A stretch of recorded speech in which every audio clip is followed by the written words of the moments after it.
Eks-deputat Etibar Hüseynov prezident administrasiyasının sabiq rəhbəri Ramiz Mehdiyevin Xızı rayonunun Qızılqazma kəndində yerləşən villasını çəkib.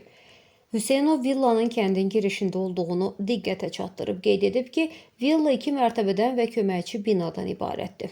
O da qeyd olunur ki, şahidlərin sözlərinə əsasən Ramiz Mehdiyev Xızıdakı bağına adətən helikopterlə gəlirmiş.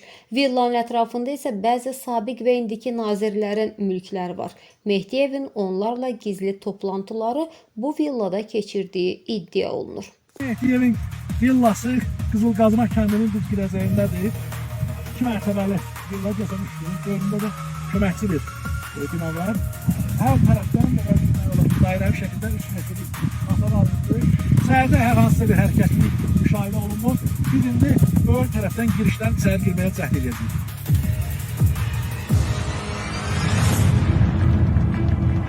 Burada öyrəndik ki, bir sıra sabiq və indiki deputat və nazirlər Ramiz Mehdiyevin bağ qonşusudur və onların əksəriyyəti bu Ramizin adamı kimi tanınan şəxslərdir. Şahidlərin söylədiyinə görə Mehdiyev Xızıdakı bağına adətən helikopterlə gəlirmiş. Bu ilk baxışda inandırıcı gəlmədi. Amma bağ evinə siz də diqqət edin.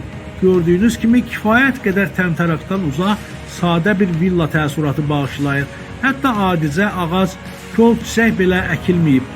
Əslində isə bu təvəzzükarlıqdan irəli gələn amil deyil. Məhz həyətə helikopterin enməsindən yana edilib. Çünki helikopterin pərlərindən vuran külək ağac və kolları qırır.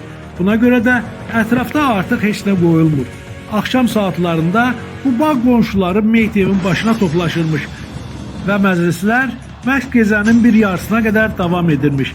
Villaya gedən yol, hasarlar, o cümlədən bağın içi və çölündəki baxımsız görünüş bunu deməyə əsas verir ki, Mehdiyev çoxdandır ki, bu tərəflərə gəlmir.